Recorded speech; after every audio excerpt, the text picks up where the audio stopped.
ഇതൊക്കെ അമ്മയോട് പറയുന്നോണ്ട് എന്താ കുഴപ്പമുള്ളേ? ആ നിമിഷം ആ കള്ളി ഇങ്ങോട്ട് കൂട്ടിക്കൊണ്ട് വരാൻ പറയില്ലേ നിങ്ങളുടെ അമ്മ? അമ്മേ, അതൊരു നല്ല കാര്യമല്ലേ? നമുക്ക് ശ്രുതിയെ ചെന്ന് കൂട്ടിക്കൊണ്ടുവരാം. അവള് ചെയ്തൊക്കെ നീ മറന്നുവല്ലേ? അവളെ എന്തായാലും ഇവിടേക്ക് കൂട്ടിക്കൊണ്ടുവരുന്ന പ്രശ്നേ ഇല്ല.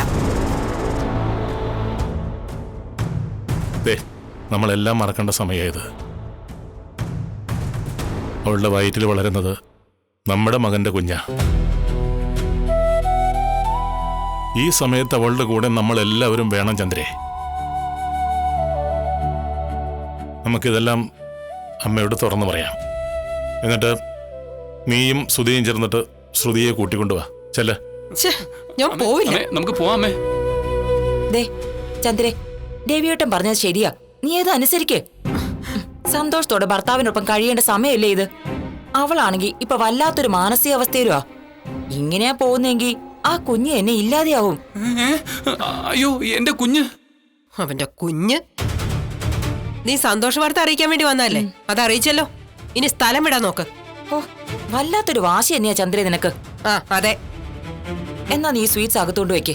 സ്വീറ്റ്സ് ഒന്നും ഇവിടെ വേണ്ട. ദേ ഇതും കൂടി കൊണ്ടുവയ്ക്കും.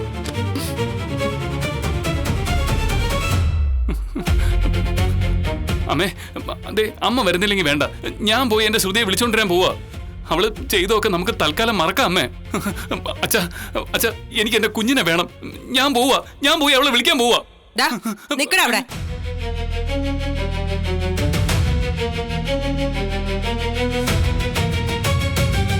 നീ നിന്റെ ഭാര്യയെ കൂട്ടിക്കൊണ്ട് വന്നോ? പക്ഷേ ആ നിമിഷം ഞാനിവിടുന്ന് ഇറങ്ങും. പിന്നെ ഒരിക്കലും നീ നിന്റെ അമ്മയെ കാണില്ല.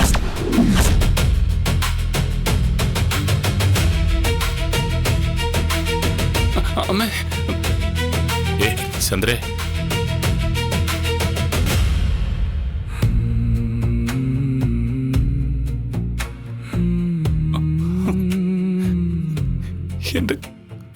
എന്റെ കുഞ്ഞ്.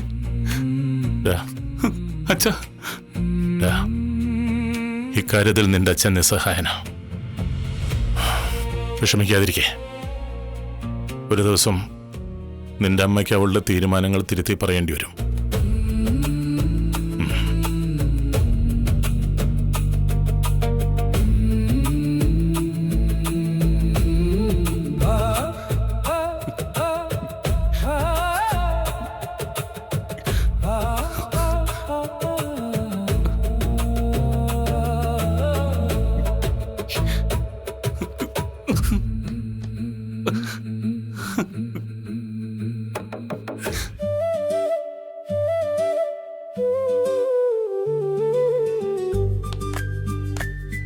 മോളെ, ഒരു പെണ്ണിന്റെ ജീവിതത്തിലെ ഏറ്റവും മനോഹരമായ ഘട്ടം ഏതാന്നറിയോ? അവളുടെ ഗർഭകാലോ. ഈ സമയത്തെ നീ നിന്റെ ആരോഗ്യം ശ്രദ്ധിക്കണം. സമയത്ത് ഭക്ഷണം കഴിക്കണം, ധാരാളം വെള്ളം കുടിക്കണം. പിന്നെ ഡോക്ടർ പറയുന്ന കാര്യങ്ങളൊക്കെ കൃത്യമായിട്ട് പാലിക്കുകയും ചെയ്യണം. മനസ്സിൽ അനാവശ്യ പേടിയും വിഷമവും ഒന്നും വെക്കരുത്. മോക്ക് പേടിയുണ്ടോ? പേടിയുണ്ടെന്നോ അതോ ഇല്ലെന്നോ? പേടിയൊന്നും ഇല്ല അച്ഛമ്മ. എല്ലാ സമയത്തും സന്തോഷത്തോടെ ഇരിക്കാൻ ശ്രമിക്കണം. എടാ, ഇവക്കേ നല്ല പുസ്തകങ്ങളൊക്കെ വായിക്കാൻ കൊടുക്കണം കേട്ടോ. നല്ല പാട്ട് കേൾപ്പിക്കണം. മാത്രമല്ല, നീ എപ്പോഴും ഇവളുടെ കൂടെ വേണം. വീട്ടുകാരെല്ലാവരും വർഷയുടെ കൂടെ ചെലവഴിക്കാൻ സമയം കണ്ടെത്തണം. അച്ഛമ്മയുടെ കാലത്തൊക്കെ ഇതൊന്നും ശ്രദ്ധിക്കാറുണ്ടായില്ല. ഗർഭിണിയാവുന്നു, പ്രസവിക്കുന്നു, അത്ര തന്നെ. പക്ഷെ അന്നത്തെ കാലം അല്ലല്ലോ ഇന്ന്. ഞങ്ങള് ജീവിച്ചതുപോലെ അല്ലല്ലോ നിങ്ങൾ ജീവിക്കുന്നേ. അതുകൊണ്ട് ഇങ്ങനെയൊക്കെ ചെയ്യണം. രവി വയറ്റിലുള്ളപ്പോഴേ 10ാം മാസം എന്നെ കൊണ്ട് എന്റെ അമ്മ നെല്ല് കുത്തിച്ചിട്ടുണ്ട്. അതുകൊണ്ടെന്താ സുഖപ്രസവം നടന്നു. ഓ, ഇന്നെന്താ ഒരലും ഇല്ല, ഒലക്കയില്ല, സുഖപ്രസവവും ഇല്ല. അച്ഛമ്മേ, ഈ ഉരലിന് നെല്ല് കുത്തിയാ വേദനയില്ലാതെ പ്രസവിക്കാൻ പറ്റുമോ? ആര് പറഞ്ഞു? വേദനയൊക്കെ ഉണ്ടാവും. വേദനയില്ലാതെ പ്രസവിക്കാൻ പറ്റുമോ? ഓ, സഹിക്കാൻ പറ്റാത്ത വേദനയാ. അത് അനുഭവിച്ച് തന്നെ അറിയണം.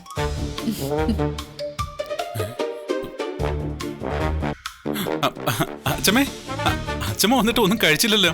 അച്ഛമ്മ വല്ലതും കഴിച്ചേ ചെല്. ഞാൻ പിന്നെ കഴിച്ചോളാം. ഞാനേ എന്റെ കൊച്ചിന് കാര്യങ്ങളൊക്കെ പറഞ്ഞു കൊടുക്കട്ടെ. നീ പോ മോളെ. അമ്മയാകുന്നത് വലിയൊരു ഉത്തരവാദിത്വമാ. അത് മനസ്സിൽ വേണം. നിനക്കുണ്ടാവുന്ന സന്തോഷവും ദുഃഖവും ഒക്കെ നിന്റെ വയറ്റിൽ വളരുന്ന ഈ കുഞ്ഞു അനുഭവിക്കുന്നുണ്ട്. ദേ, അതെപ്പോഴും ഓർമ്മ വേണം. അതുകൊണ്ട് എപ്പോഴും നല്ലത് മാത്രം ചിന്തിക്കണം. ഇതേ ഒരു പോസിറ്റീവായിട്ട് കാണാനാ അച്ഛമ്മ പറഞ്ഞത് കേട്ടാ.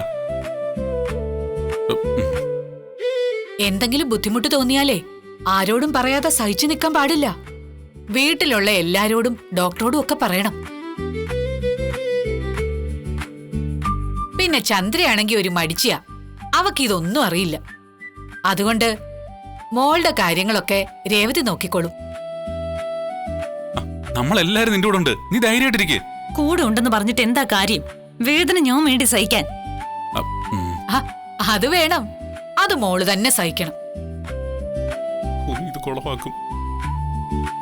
അച്ഛമ്മേ, അച്ഛമ്മേ, അച്ഛമ്മേ വാ കഴിക്കാം. ഞാൻ ചെല്ലട്ടെ.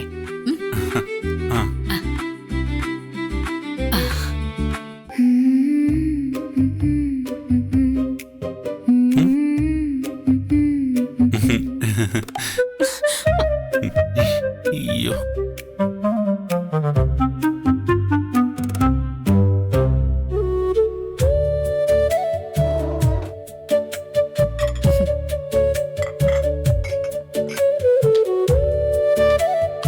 ഡാ, നീ എന്താ അവിടെ പോയി നീങ്ങി നിൽക്കുന്നേ?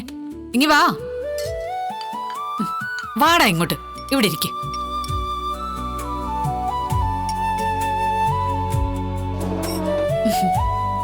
രണ്ടുപേരുടെയും ചെവി വേദനിച്ചോ? പിന്നെ വേദനിക്കാതെ. ചെവി പിഴുതെടുക്കാതെ ഞാൻ ഭാഗ്യം. നിങ്ങളിങ്ങനെ സന്തോഷത്തോടെ കഴിയുന്നത് കാണുമ്പോ അച്ചമ്മയ്ക്ക് വലിയ സന്തോഷമുണ്ട്. ഞാൻ എന്റെ മനസ്സിലുള്ള ആഗ്രഹം മുമ്പേ നിങ്ങളോട് പറഞ്ഞിട്ടുണ്ട്. എന്റെ കണ്ണടയുന്നതിന് മുന്നേ നിങ്ങളുടെ കുഞ്ഞിനെ എനിക്ക് കാണണം.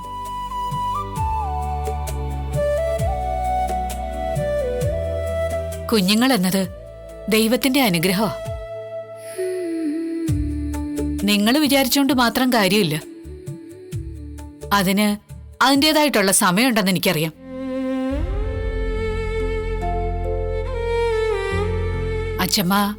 അച്ഛമ്മയുടെ ഒരു ആഗ്രഹം പറഞ്ഞു എന്നേ ഉള്ളൂ.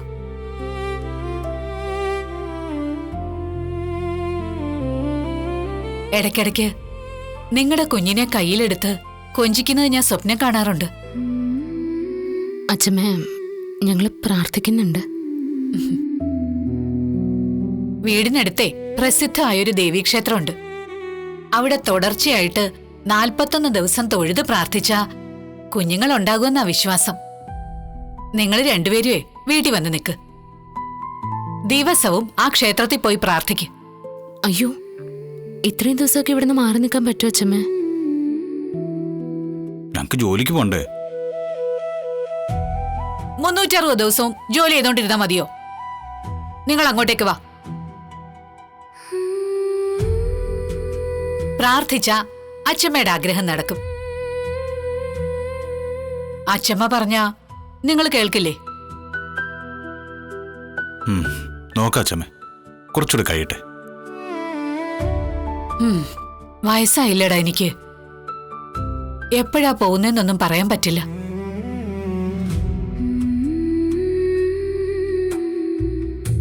പോകുന്നതിന് മുന്നേ നിങ്ങളുടെ കുഞ്ഞിനെ എനിക്കൊന്ന് കാണണം. അത്രയ്ക്ക് ആഗ്രഹം ഉണ്ടടാ അച്ഛമ്മയ്ക്ക്. അതുകൊണ്ട് പറയുന്നതാ. കുഞ്ഞുനാളില് അച്ഛമ്മയുടെ മടിയിൽ തലവച്ചായിരുന്നു ഞാൻ കിടന്ന് ഉറങ്ങാറ്. ഉറങ്ങി എന്നെ അച്ഛമ്മ നേരെ അടുത്ത് കിടത്തും.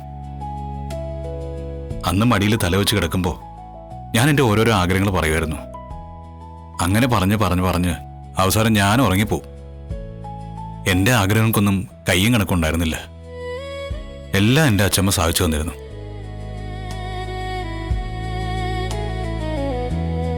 എനിക്ക് കരഞ്ഞു വാശി പിടിക്കേണ്ടി വന്നിട്ടേ ഇല്ല. ഞാൻ പറഞ്ഞതൊക്കെ അച്ഛമ്മ എനിക്ക് തന്നിട്ടുണ്ട്. പക്ഷേ അച്ഛമ്മ എന്നോട് രണ്ട് ആഗ്രഹങ്ങളെ പറഞ്ഞിട്ടുള്ളൂ. ഒന്ന്, എൻ്റെ രേവതിയെ നന്നായിട്ട് നോക്കണമെന്ന്. ആ ആഗ്രഹം ഞാൻ സാധിച്ചു കൊടുത്തു. രണ്ടാമത്തേത് നമ്മുടെ കുഞ്ഞിനെ കാണണമെന്നാ.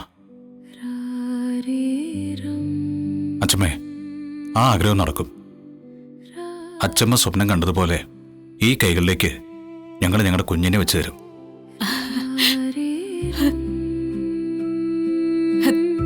ദൈവം എന്റെ മക്കളെ അനുഗ്രഹിക്കട്ടെ.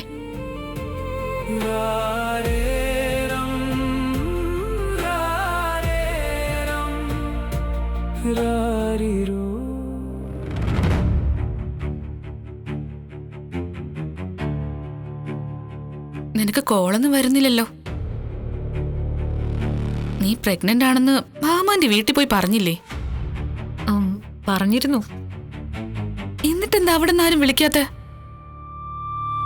നീ പറഞ്ഞത് വെച്ച് നോക്കുകയാണെങ്കിൽ അതറിഞ്ഞ ആ നിമിഷം ശ്രുതി വിളിക്കേണ്ടതാ. ഭാമാൻറ്റി പറഞ്ഞത് അവരാരും വിശ്വസിച്ചു കാണില്ല, അതായിരിക്കും വിളിക്കാത്തത്. നീ വാ തുറന്ന കള്ള മാത്രല്ലേ പറയൂ, അത് അവർക്ക് അറിയുകയും ചെയ്യാം. പിന്നെ എങ്ങനെ വിശ്വസിക്കും?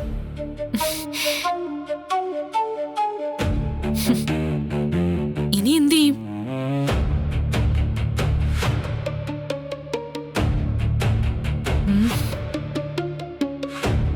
അവരെ വിശ്വസിപ്പിക്കാൻ വേറൊരു വഴിയുണ്ട്. എന്ത് വഴി? നമ്മൾ രാവിലെ രേവതിയുടെ അനിയത്തി ദേവ് വർക്ക് ചെയ്യുന്ന ഹോസ്പിറ്റലിലേക്ക് പോകുന്നു.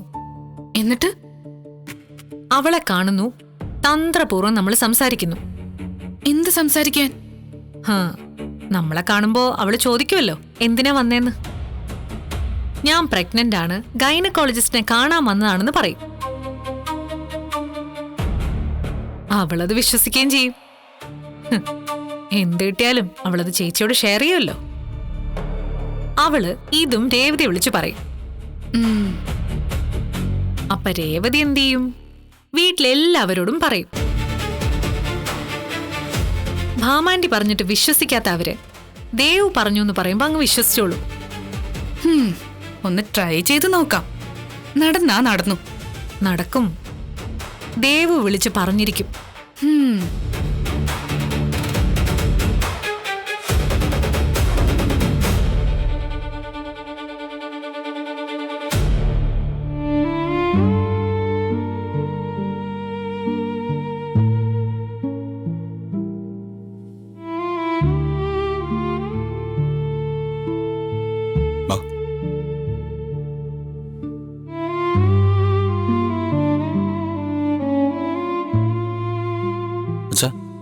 എന്തു പറ്റി? അച്ഛൻ എന്തൊരു മൂടോട്ട് പോലെ? അതെ, അച്ഛമ്മ വീട്ടിൽ വന്ന അച്ഛൻ വേറൊരാളാ. അച്ഛൻ ഏറ്റവും കൂടുതൽ സന്തോഷിച്ച് കാണുന്നതോ അന്നാ. ഇന്നിപ്പോ എന്താ പറ്റിയേ? അറിഞ്ഞത് സന്തോഷ വാർത്തയാ, പക്ഷെ സന്തോഷിക്കാൻ കഴിയുന്നില്ല. എല്ലാത്തിനും കാരണം ചന്ദ്രയാ. പാർലറ്റത്തെ കൂട്ടിക്കൊണ്ട് വരാത്താണോ വിഷമം? അല്ല, ശ്രുതി പ്രഗ്നന്റാ. ഇങ്ങനൊരവസ്ഥയില് അവളെ കൂട്ടിക്കൊണ്ടുവരണ്ടേ? ശ്രുതി പ്രഗ്നന്റ് ആണെന്നോ? അച്ഛനോട് ആരാ ഇത് പറഞ്ഞേ? ശ്രുതി അച്ഛനെ വിളിച്ചായിരുന്നോ? ഇല്ല, അവളെന്നെ വിളിച്ചിട്ടൊന്നുമില്ല. ബാമ ഇവിടെ ഒന്ന് പറഞ്ഞതാ. അപ്പോ സച്ചേട്ടന്റെ ഏട്ടനും അമ്മയ്ക്കും ഇത് അറിയില്ലേ? അറിയാം. ശ്രുതിയെ കൂട്ടിക്കൊണ്ടുവരാൻ ഇറങ്ങിയതാ. പക്ഷേ ചന്ദ്ര വീട്ടില്ല.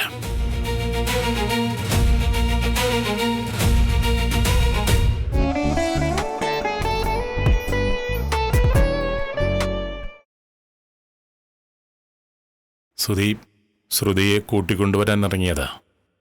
പക്ഷേ ചന്ദ്ര വീട്ടില്ല.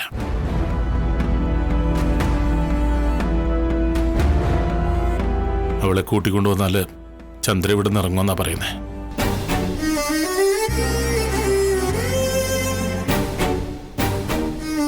ശ്രുതിയാണെങ്കിൽ നല്ല വിഷമത്തില. അമ്മയും നിങ്ങളൊക്കെ മുകളിലായിരുന്നപ്പോഴാ ഭാമ എന്ന് പറഞ്ഞത്. ശ്രുതി പ്രഗ്നൻ്റ് ആണെന്നറിഞ്ഞാൽ അമ്മക്ക് വലിയ സന്തോഷമാവും.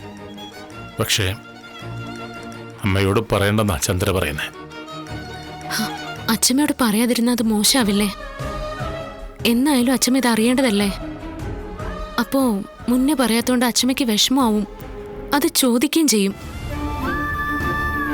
അമ്മയ്ക്ക് വിഷമാവുന്ന പല കാര്യങ്ങളും അമ്മയുടെ മുന്നിലും നമ്മൾ മറച്ചു വയ്ക്കാറുണ്ട്. പക്ഷേ ഇത് ഒരു മരുമകൾ ഈ വീട്ടിൽ നിന്ന് പുറത്താക്കിയിരിക്കുക. അവളാണെങ്കിൽ ഇപ്പൊ ഗർഭിണിയും.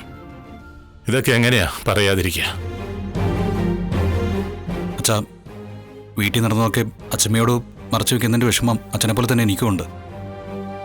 അച്ഛൻ അമ്മയെ പറഞ്ഞ് മനസ്സിലാക്ക്, എന്നിട്ട് എല്ലാം അച്ഛമ്മയോട് പറയാം. ഏയ്, ഡാ, ആ കള്ളിയെ കൂട്ടിക്കൊണ്ടുവരാൻ വേണ്ടി ഗൂഢാലോചന നടത്തുകയല്ലേ? നീയൊന്നും മനസ്സിലാക്ക് ചന്ദ്രേ. നിങ്ങൾക്ക് എന്താ മനസ്സിലാവാത്തെ? അമ്മയോട് എല്ലാം പറഞ്ഞ ആ നിമിഷം ആ കള്ളിയെ കൂട്ടിക്കൊണ്ടുവരും.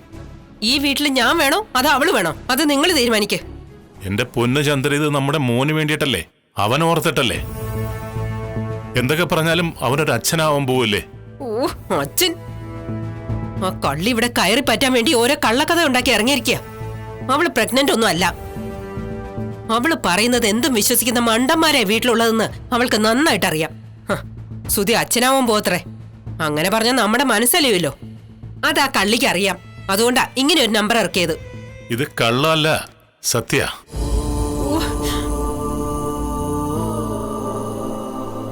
നമുക്കെല്ലാം അമ്മയോട് പറയാൻ ചന്ദ്രേ. നമ്മുടെ സ്തുതിയല്ലേ, അവന് വേണ്ടിയിട്ട് നമുക്കവളെ ഈ വീട്ടിലേക്ക് കൂട്ടിക്കൊണ്ടുവരാം. കെട്ടുതാലി അഴിച്ചിട്ടില്ല. എന്നായാലും അവൾ ഈ വീട്ടിലേക്ക് തന്നെ കയറി വരേണ്ടവളല്ലേ. ദേ, ഞാൻ പറഞ്ഞു കഴിഞ്ഞു, അവള് ഇനി ഇങ്ങോട്ടേക്ക് വരില്ല. നിങ്ങളെല്ലാരും കൂടി അമ്മയോട് പോയി പറഞ്ഞാ അവളെ ഇങ്ങോട്ട് കൂട്ടിക്കൊണ്ടുവരും. പിന്നെ ഈ വീട്ടില് ഞാൻ ഉണ്ടാവില്ല. ആ, ഇനി ഒരിക്കലും നിങ്ങളാരും എന്നെ കാണുകയില്ല.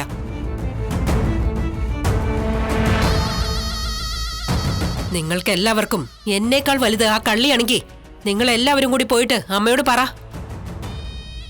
അവളെ ഈ വീട്ടിലേക്ക് കൂട്ടിക്കൊണ്ടുവാ. ഞാൻ എങ്ങോട്ടെങ്കിലും പോയി തന്നേക്കാം.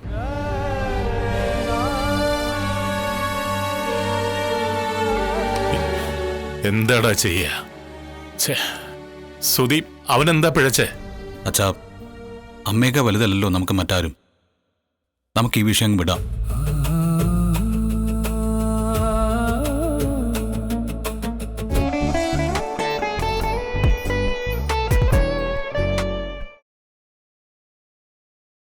അച്ഛാ, അമ്മയൊക്കെ വലുതല്ലല്ലോ നമുക്ക് മറ്റാരും. നമുക്ക് ഈ വിഷയം വിടാം.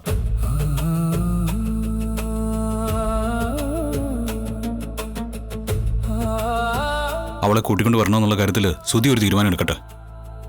അവൻ എന്ത് തീരുമാനം എടുത്താലും നമുക്ക് അവൻ്റെ കൂടെ നിൽക്കാച്ച. ശരിയാ, അതാ നല്ലത്.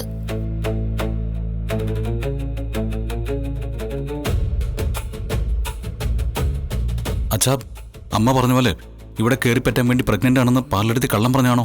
ഏയ്, അല്ലടാ, അക്കാര്യത്തിലൊരു സംശയം വേണ്ട. ശരി അച്ഛാ.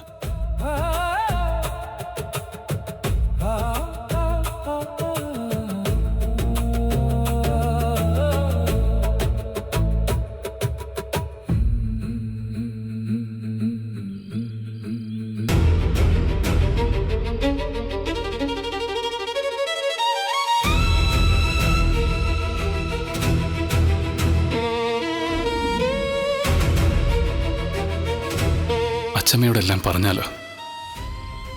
ശ്രുതി പ്രഗ്നന്റ് ആണെന്നറിഞ്ഞ അച്ഛമ്മ കൂട്ടിക്കൊണ്ടുവരാൻ പറയും. അപ്പൊ പിന്നെ അമ്മയ്ക്കും എതിർക്കാൻ പറ്റില്ല. പക്ഷേ ശ്രുതി വന്ന അമ്മ ഇറങ്ങിപ്പോവും. ഞാനിപ്പോ എന്താ ചെയ്യേണ്ടത്? എന്റെ കുഞ്ഞു, ഈശ്വര, വല്ലാത്തൊരു ധർമ്മസങ്കടത്തിലായല്ലോ.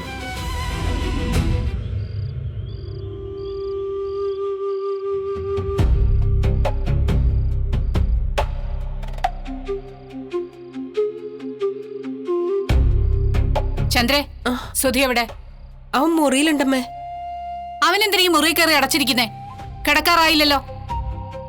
എടാ സുധി, ഇങ്ങ് വന്നേ. ശ്രുതി വിളിച്ചിരുന്നോ? ആ, എന്നെ വിളിച്ചിരുന്നു അമ്മേ. ആ, എന്നിട്ട് നീ എന്താ എനിക്ക് ഫോൺ തരാതിരുന്നേ? ഞാൻ വന്ന കാര്യം പറഞ്ഞില്ലേ? അമ്മ ഞാൻ പറഞ്ഞതാ, പക്ഷേ അവള് ഭയങ്കര തിരക്കിലായിരുന്നു. അമ്മയെ പിന്നെ വിളിച്ചോളും.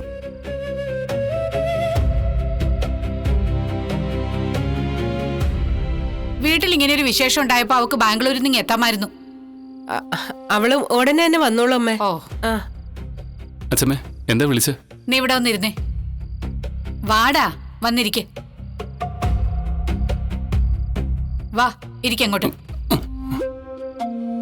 നീ എന്തിനാ എപ്പോഴും ഈ മുറിക്കകത്ത് കയറി അടച്ചിരിക്കുന്നേ?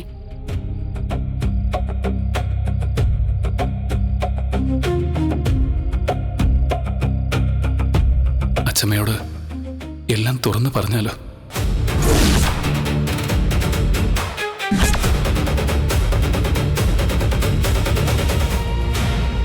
അമ്മയും മോനുവേ എന്തെങ്കിലും കള്ളത്തരം ഒളിപ്പിക്കുന്നുണ്ടോ?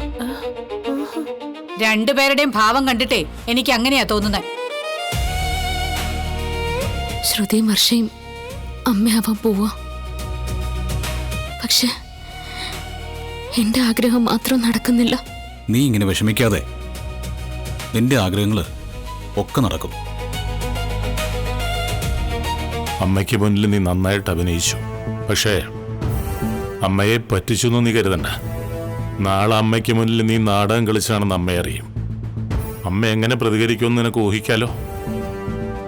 എനിക്കത്രേ പറയാനുള്ളൂ.